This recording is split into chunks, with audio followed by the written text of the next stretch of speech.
Olá, hoje eu vou falar de Design Thinking. Você já ouviu falar nesse termo? Eu vou usar o livro Design Thinking, do Tim Brown, que é uma metodologia que promete decretar o fim das velhas ideias. E por que o design aponta o caminho para as respostas dessa nova geração? Durante muito tempo, a área que mais influenciou os negócios, e continua sendo muito importante, foi a economia, com seus conceitos de oferta e demanda, de eficiência, na alocação dos recursos, trazendo sempre uma análise bem pragmática da gestão. E estava bem alinhado com as décadas passadas, que tinham um foco na padronização dos processos e no controle da qualidade. Mas aos poucos entramos em uma outra fase, onde a oferta de produtos e serviços com qualidade e bom preço saturaram o mercado. Lembra do Oceano Vermelho? E a personalização e a experiência do cliente passou a ser um diferencial para elevar o valor da oferta. E as empresas precisaram, aos poucos, entender esse cliente e dialogar de forma mais íntima com ele, para satisfazer as necessidades de forma mais específica e mais assertiva. E quando as empresas começaram a voltar a atenção para os desejos e expectativas do cliente, perceberam que existiam grupos com necessidades muito diferentes. E aí os mercados de nicho cresceram, E ainda vai crescer muito mais. Lembra da cauda longa? E por que o design? Porque os designers, eles já têm como processo de trabalho desenvolver um produto para alguém. Então, o que já é rotina da função deles desde sempre, hoje é o maior valor para a gestão de uma empresa. O foco no cliente, considerando a viabilidade econômica do projeto, claro. Quando um designer recebe um projeto, seja de uma cadeira, um armário, ou de um cartaz de filme ou de um site, a primeira providência é entender o que seu cliente quer oferecer ao público, qual a sua intenção e quais os recursos que ele terá disponível para essa missão. Depois ele vai estudar as pessoas que vão usar o produto, o que elas desejam, o que elas esperam dessa solução, para entender qual é a melhor opção para eles, os consumidores finais do projeto. E para isso, os designers, eles precisam ir além. Eles precisam entender como elas vão interagir com esse objeto, que horas do dia, com qual frequência, como vão se sentir, como vão achar bonito, fácil de usar, excêntrico, como vão guardar, admirar e vários outros detalhes sobre a experiência da pessoa com aquele objeto ou serviço. Se o projeto for uma cadeira, por exemplo, o designer vai precisar saber muita coisa sobre quem vai usar e em qual ambiente vai usar, antes de começar a projetar, Ele não pode simplesmente fazer uma cadeira segura, com o menor custo de fabricação e o mais fácil de fabricar possível, sem saber qual é o contexto em que ela vai existir. Pode ser um produto ótimo, com uma boa margem de lucro e super confiável, mas sem saber para que e para quem essa cadeira importa, o produto excelente pode ser um enorme fracasso, porque ele não atrai a atenção de nenhum público específico que se identifica com aquela necessidade. O trabalho do designer é acertar o equilíbrio entre a viabilidade econômica, que atende ao empresário, e a eficiência na função e beleza que atende ao cliente final. Mas de olho sempre na maior realização, que é tirar o uau do usuário e elevar esse produto ao status de arte, que emociona e que atende à inovação. Quantas vezes você já se viu escolhendo uma cadeira ou uma caixa porque ela tem um design que empilha melhor? Ou comprou uma cadeira para o escritório porque ela tem um braço regulável e era exatamente essa a sua necessidade porque a sua mesa é baixinha. Ou porque achou tão lindo que não resistiu. Tudo isso é design. Todas essas melhorias vieram da observação de como a pessoa usa e o que seria importante para ela. Enfim, trazendo esse paralelo para o nosso mercado, você não pode mais pensar apenas em ter um produto ou um serviço bom e confiável. Você precisa ser um design thinker e desenhar todos os detalhes da experiência do usuário com a sua oferta. Inovação é valor percebido. Nenhuma corporação mais duvida do fato de que a construção de uma cultura interna capaz de incentivar práticas que conduzam à constante inovação será a condição-chave de sobrevivência e diferenciação nos próximos anos. Mas se inovar não é simplesmente lançar novos produtos ou categorias, o que é preciso fazer para elevarmos um produto, serviço ou marca à categoria de inovação? A resposta pode estar em compreender o ser humano de forma profunda, co-criar com esse ser humano as soluções e experimentar essas soluções ainda cedo, antes que seja tarde demais para modificá-las e ajustá-las. Em resumo, as empresas que desejam se manter inovando não devem focar em perseguir o esfumaçado termo inovação, mas sim buscar relevância pela criação de uma cultura de empatia com a criação e constante experimentação. No vídeo passado eu comentei que as empresas hoje são todas de serviço, porque o relacionamento com o cliente é determinante, você lembra? Mas a verdade é que o oposto também é verdade. Olha a ambiguidade aí. Uma empresa que vende sandálias e brindes para casamento, que é considerado como um fabricante de produto, ela terá que desenvolver o layout com o cliente, vai fazer a venda, atendimento e tudo mais que tem a ver com serviços, com o valor que vem do trabalho prestado por pessoas. E quando uma empresa é claramente de serviços, como um cerimonial, ela também precisa pensar nos seus produtos físicos, e digitais. Todo o material utilizado na interação com o cliente merece a atenção do design. Os orçamentos, os objetos usados no dia do casamento, até o seu rodapé de e-mail. Qualquer material ou peça de comunicação que entra em contato com seu cliente é um produto que pode trazer informação relevante sobre a sua marca e vai revelar sua intenção e personalidade enquanto empresa e aumentar ou diminuir a percepção de valor sobre a sua oferta. Tudo importa, tudo comunica. A gente vive numa era muito visual. Um orçamento moderno, bem escrito, passa uma impressão que agrega valor à decisão de compra, assim como a confiança de um produto ou serviço tradicional. O tradicional, ele pode parecer ultrapassado ou confiável, e o moderno pode ser excêntrico demais ou tornar todo o resto obsoleto. Tudo vai depender de um bom desenho de marca, de um bom desenho da experiência completa desse usuário com o produto, onde todas as etapas entre serviços e produtos envolvidos nessa experiência do seu cliente estiverem alinhadas com tudo que vimos até aqui. Um mindset correto para liberar a mente e testar sem medo, disciplina para fazer acontecer, criatividade para co-criar soluções inovadoras, missão, visão e valores para ter um norte, uma alma, uma personalidade coerente na sua entrega de valor. E a estrutura do Canvas é o mapa, para nos indicar por onde começar. Enquanto o Canvas é um projeto, para a estratégia da empresa, o Design Thinking é uma ferramenta tática. A partir da observação estratégica, algumas ações vão ser tomadas, certo?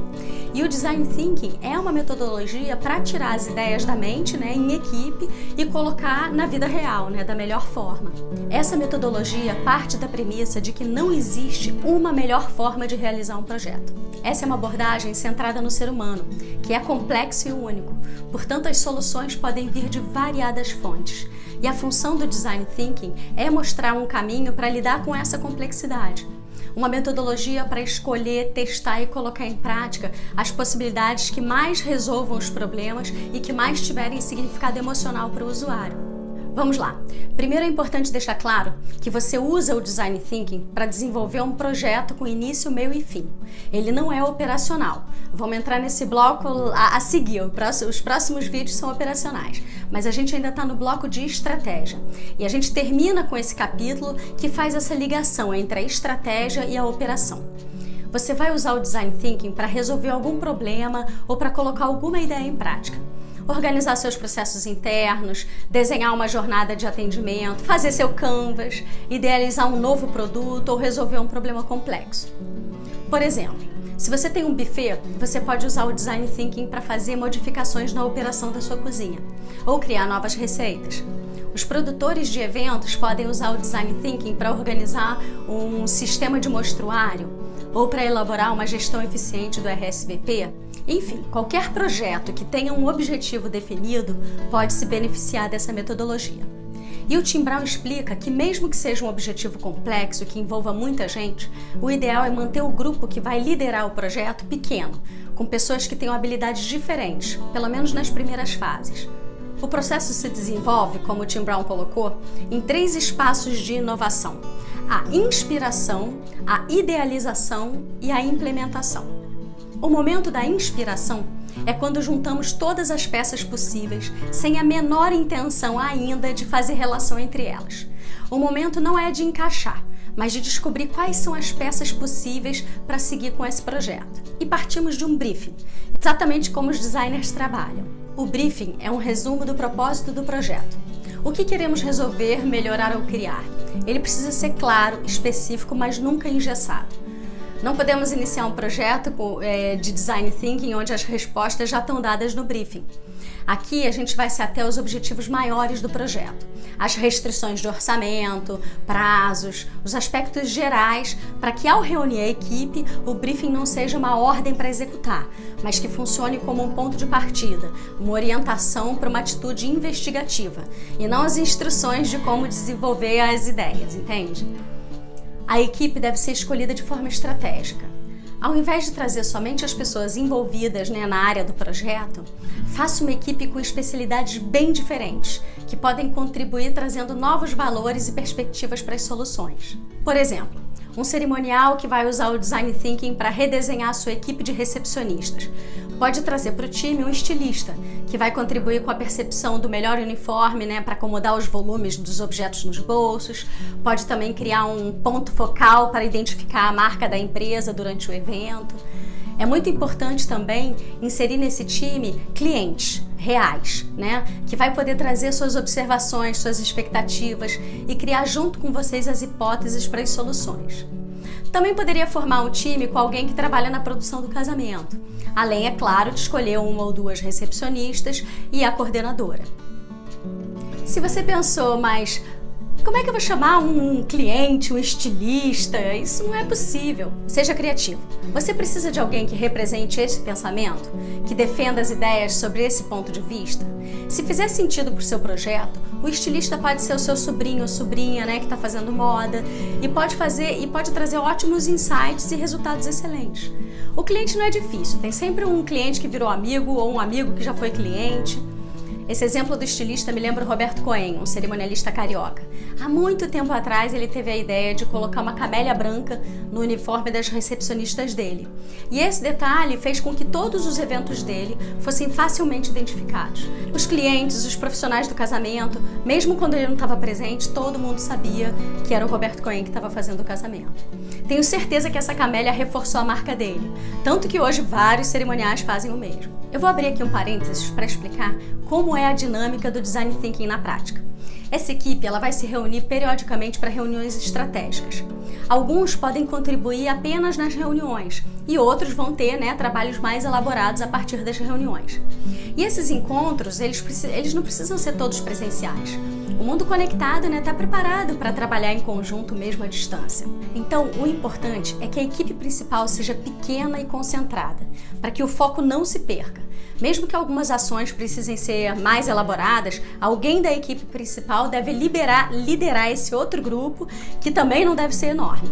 Quanto maior o grupo, mais tempo gasto para finalizar o projeto. Porém, não caia no erro oposto, de não formar uma equipe que defenda pontos de vista diferentes para chegar em uma solução que seja mais perto de superar as expectativas e despertar as emoções no seu cliente final. Um grupo de pessoas pensam sempre melhor que a soma de cada um. Uma equipe será reunida, mas não se engane, esse não é um trabalho em grupo como a gente está acostumado. A busca não é por encontrar um ponto de convergência entre todo mundo, mas que cada um traga a sua experiência, o seu ponto de vista, para que juntos todos encontrem vários caminhos possíveis. Uma reunião onde todo mundo concorda com uma forma de solucionar o problema, ela merece ser repetida depois de um tempo, para que todo mundo pense melhor e descubra o que não foi pensado, o que não foi dito. Então aqui a gente busca a divergência. E hoje, praticamente todas as reuniões têm como objetivo sair com um pensamento alinhado, E isso atrapalha a criatividade. Intimida as ideias, porque causar polêmica demora, e distancia as pessoas da emoção de fazer parte. O Design Thinking tem a ver também com o espaço físico e psicológico, que precisa dar espaço para essa liberdade e criatividade. Falamos disso, lá nos vídeos de criatividade. Mas aqui vamos para um ponto mais direto, o espaço de trabalho. Ele diz que a gente está diante de um desafio de mudar uma cultura de hierarquia e eficiência para uma de riscos e exploração. E o que o espaço físico tem a ver com tudo isso? Tudo a ver, inclusive com a missão, visão, valores e o Canvas. Para você trazer a sua equipe para o engajamento que gere resultados, Eles precisam ser conduzidos, informados, incluídos.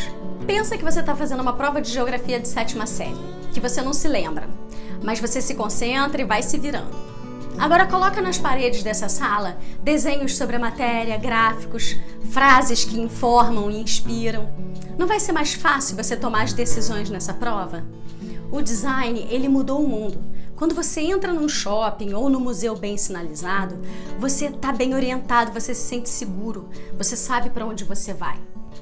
Quando o Google coloca os seus valores na parede, dizendo que é possível ser sério sem usar terno, excelente ainda não é o suficiente, ele ajuda as pessoas a entenderem a cultura da empresa.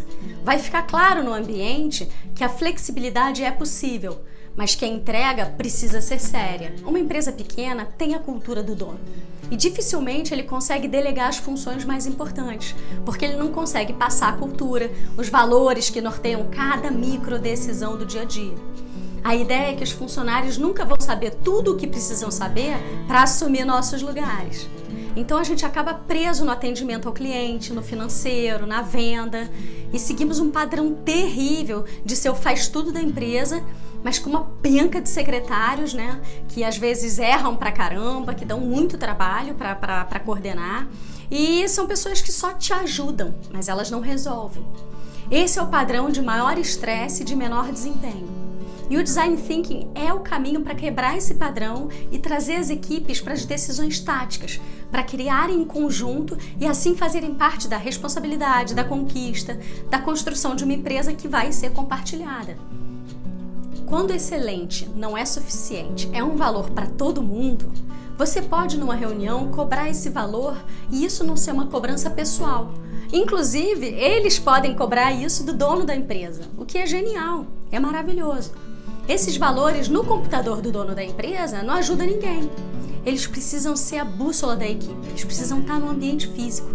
Então, o ambiente físico deve ser um espaço que comunica, que compartilha ferramentas, conhecimentos, conquistas, que liberta a criatividade e cria um ambiente fértil para ideias novas, conexões entre setores diferentes da empresa.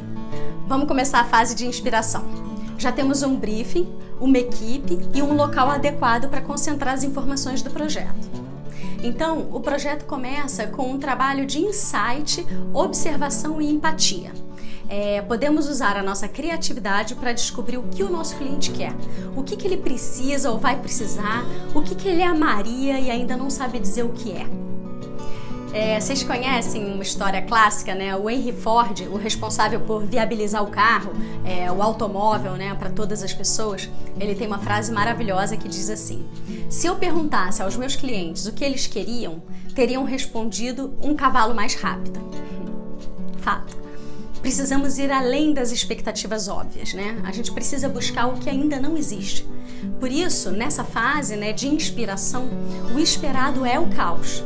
O momento é de expansão e divergência. A brincadeira é de juntar o maior número de peças diferentes para depois, em um outro momento, trabalhar esses dados. Então, junta a equipe para que cada um contribua com seus insights, suas observações e seu olhar empático. O insight é um componente bem interessante, porque ele não é quantitativo, né? Ele é qualitativo. Não é uma resposta clara sobre uma análise de dados. O insight é a própria intuição, que associa as observações sobre os comportamentos das pessoas, o seu conhecimento e se alimenta de diversas áreas. A forma como você foi atendido em um restaurante pode te trazer aquele insight que você precisava para outra área. A observação é uma parte muito importante dessa fase, e o livro aponta alguns caminhos para uma observação mais eficiente. Como, por exemplo, não focar a atenção apenas nos clientes típicos. Provavelmente eles vão te dar as pistas do que você já sabe. E ele entra com o conceito de clientes extremos. Aqueles que são clientes ou muito apaixonados e envolvidos, ou aqueles que reclamam e exigem uma atençãozinha extra. As demandas extremas, elas apontam visões, enfoques, sugestões que podem ser peças muito importantes para o design do projeto. Outro ponto interessante é tentar perceber, né, nessa observação do usuário, né, o que não está sendo feito ou falado. Descobrir o que seus clientes não fazem ou eles não dizem, mas adorariam fazer. Esse é o caminho para surpreender. Eu vi uma palestra no YouTube de um professor de Design Thinking e ele disse que um dos projetos que ele recebeu foi reformular a área de garagem de alguns prédios de São Paulo. E ele, observando as necessidades e os movimentos dos moradores, percebeu que havia alguns espaços inúteis que podiam ser aproveitados pelo coletivo. E ele trouxe o conceito de oficina compartilhada, um espaço na garagem para pequenos concertos, para o compartilhamento de ferramentas, um espaço para esse tipo de atividade que não é fácil fazer em casa. Percebe como o Design Thinking é focado na pessoa? Eles não ficaram preocupados apenas com a eficiência da garagem, com a iluminação econômica, com a disposição do maior número de vagas pelo espaço. A melhoria tem que ser eficiente e importante para o uso de alguém. O que nos leva ao terceiro elemento dessa fase, que é a empatia. A empatia é a capacidade de enxergar a questão pelo ponto de vista do outro. Ela é fundamental para equilibrar as decisões, que não podem ser vistas só apenas no viés técnico e econômico, centradas no produto ou no serviço. A empatia é a parte que traz o sujeito, a pessoa viva, com seus desejos, gostos pessoais, seus costumes, para as decisões, para o centro das decisões. Precisamos nos colocar no centro de quem vai usufruir do resultado do projeto, para a partir desse ponto de observação conseguir de verdade trazer o cliente para o centro que fundamenta as decisões. Toda vez que você achar que a sua ideia pode ser boa, para e faz uma pergunta mental. É boa para quem? É boa por quê? O que me leva a acreditar nisso? Para responder essas perguntas, você vai ter que usar empatia para imaginar o comportamento do cliente. Essa primeira etapa, ela deve ser caótica. Aqui, como eu já disse antes, não é um momento de convergência. O ideal é que somem muitas observações, insights, detalhes técnicos, materiais, referências, tudo que puder servir de peça para a próxima etapa será importante estar anotado nesse momento do projeto. Se você não consegue visualizar como isso funcionaria na prática, eu posso dar alguns exemplos. Pode ser uma cartolina grande com divisórias desenhadas e post-its grudados com os conteúdos. Ou pode ser um programa como o Monday e o Trello, que eu apresentei lá no capítulo de criatividade. Mas pode ser também, gente, um caderno ou um documento do Word. O importante é trazer essas informações para um local onde todos tenham acesso e possam interagir com o projeto. Eu fiz aqui um exemplo, um esboço, só para vocês terem uma ideia, de um projeto com um briefing simples, como desenhar uma nova forma de entregar o material final da cobertura fotográfica para um casamento. Na cartolina, podemos fazer 4 divisórias. Na primeira, a gente vai colocar os insights, observações sobre o projeto. Como melhorar a entrega? Álbum ainda é importante? Link com as fotos. Quando? Como? Experiência pós-casamento. Expectativa pós-casamento. O que os fornecedores têm a ver com essa parte? Como será a experiência após 30 anos? O que os noivos têm de expectativas não atendidas nesse setor? Quais as reclamações típicas? Quando elogiam ou criticam essa entrega, o que eles dizem? Qual o melhor design da embalagem? Como os noivos são informados sobre as escolhas da foto e opções de álbum? Enfim, aqui é o momento de cada um colocar um post-it com a sua ideia. Então, nesse primeiro momento, a função de todos os envolvidos é trazer suas opiniões e impressões para esse board. E elas não precisam combinar, podem ter observações divergentes à vontade. O próximo passo é a ideação. O time vai analisar os pontos de convergência, quais os caminhos, os insights, o que esse grupo de informações aponta. E é o momento em que a equipe faz um grande brainstorm, para a partir das informações coletadas, poderem traçar opções e caminhos viáveis para a solução do problema. Lembrando que a dinâmica nunca é deixar prevalecer uma voz mais contundente. Não é o tipo de jogo que ganha a melhor ideia. O jogo é Lego. Uma ideia deve encaixar na ideia do outro até que os enfoques sejam acomodados para uma abordagem mais completa da solução. Essa é a grande vantagem do Design Thinking. Ele não une uma equipe para padronizar e coordenar pensamentos. Ele propõe que uma equipe de indivíduos crie em conjunto algo que representa a diversidade de ideias e possibilidades. Nessa fase de ideação, serão escolhidas entre as possibilidades cogitadas as que vão ser testadas, porque não será apenas no argumento que o projeto vai ser definido, ele deverá ser testado. Então, cada ideia vai ser testada. Esse período de ideação, ele tem 2 fases. No brainstorm vão ser decididos os caminhos que vão ser testados. E na segunda fase, eles vão ser testados. Você já ouviu falar em MVP? Produto Mínimo Viável, em português?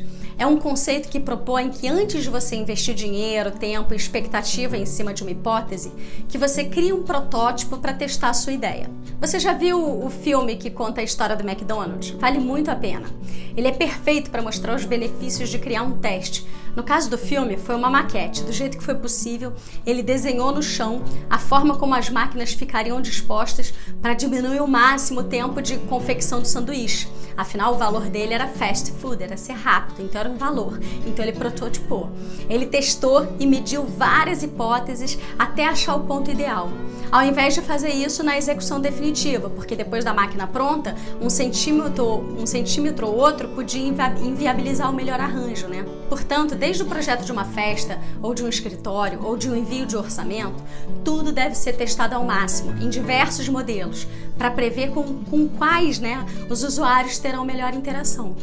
Quando o protótipo já pode contar com o feedback dos clientes, né, reais, é melhor ainda, é o melhor estágio.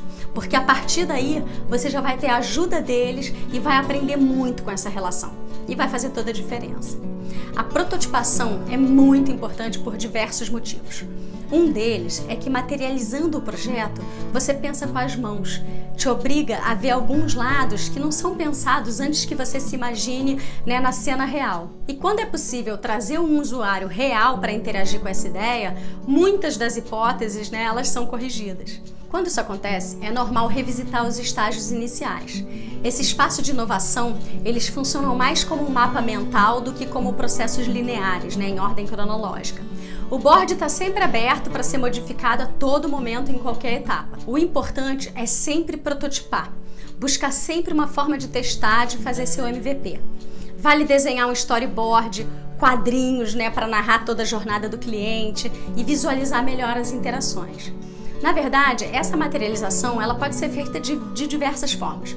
Pode ser uma maquete, podemos testar a ideia com poucos clientes, podemos fazer dramatizações, porque esse processo ele vai te economizar muito tempo, dinheiro e o melhor de tudo, todo teste é excelente, principalmente quando ele dá errado, né?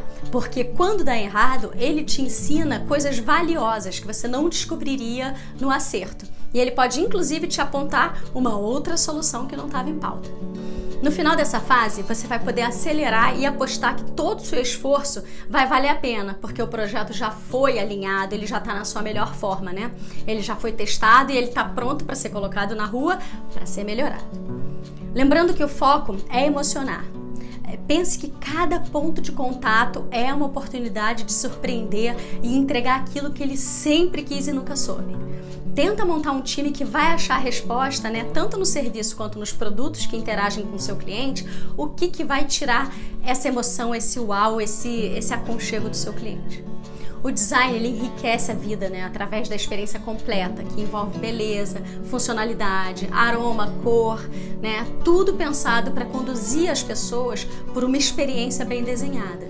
Por último, temos a fase de implementação do protótipo, né, daquele que deu certo. E cada um vai implementar de acordo com as suas premissas testadas. Essa fase, ela conclui o projeto de Design Thinking. E depois, dependendo do que for implementado, as ações passam do âmbito tático para entrar na veia operacional do dia a dia da empresa mesmo, que é o que a gente vai ver nos próximos vídeos. Nessa fase de implementação, é muito importante não abandonar o apoio das etapas anteriores. A flexibilidade e a capacidade de prever, de se adaptar aos desejos e necessidades do usuário devem manter seu trabalho em constante movimento de melhoria, através da cocriação. Num dos últimos capítulos, né, do livro do Design Thinking do Tim Brown, ele fala do novo contrato social, fazendo uma referência ao contrato social de Rousseau, né, lá de 1762, que falava de uma sociedade que perdeu, né, a sua liberdade individual. É muito interessante a forma como ele colocou a retomada do nosso poder de moldar o mundo, né, em que a gente vive. Eu vou ler para vocês. As empresas estão assumindo uma abordagem mais centrada no ser humano, porque as expectativas das pessoas estão evoluindo. Não importa se estamos no papel do comprador ou do cliente, do paciente ou do passageiro. Não nos contentamos mais em ser consumidores passivos no extremo da economia industrial.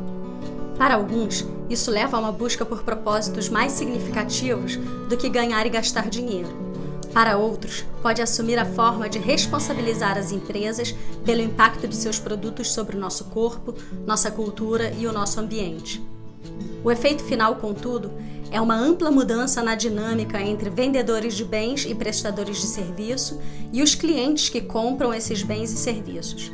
Como consumidores, estamos impondo novos e diferentes tipos de demandas.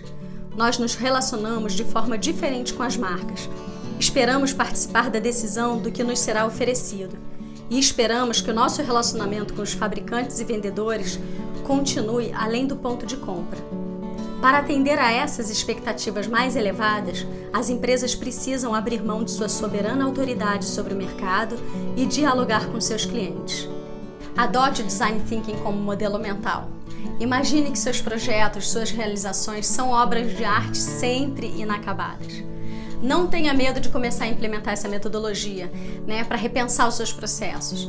A hora é essa. É muito mais fácil identificar melhorias importantes em momentos de retração do mercado do que quando todos estiverem inovando e as necessidades estiverem satisfeitas. Aproveita esse momento.